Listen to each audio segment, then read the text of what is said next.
Magandang gabi kapuso, kapatid at kapamilya. Narito na ang pinakabago at pinakasariwang balita para sa inyo.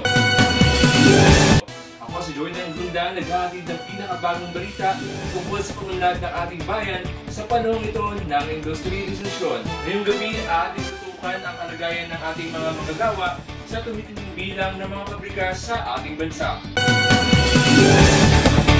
Sa pagdaming ng mga makinarya at pabrika, libo-libong kababayan natin ang naghahanap ng trabaho. Subalit ang kapalit ng trabahong ito ay ang mga kalagayang hindi may paliwanag sa hirap. Ayon sa aming pagsasiyasat, ang mga manggagawa ay nagtrabaho ng 12 hanggang 16 na oras bawat araw.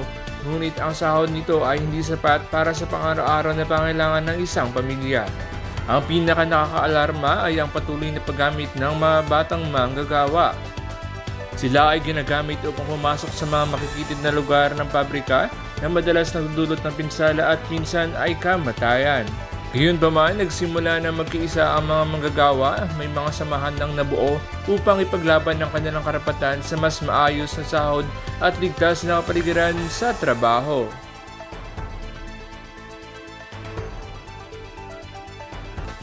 Noong 1833, ipinasa sa England ang Factory Act na nagtakda ng limitasyon sa oras ng trabaho ng mga bata at nagbigay ng kauna-unahang hakbang patungo sa reforma sa paggawa.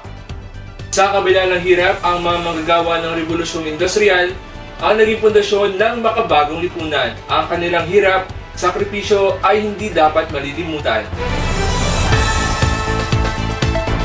Inaasahan natin sa mga darating na buwan ay magkakaroon ng pagpupulong ang pamahalaan ukol sa panukalang batas. Layunin nitong bigay ng proteksyon sa ating mga manggagawa. Patuloy po tayo magbabalita para sa mahalagang isyong ito.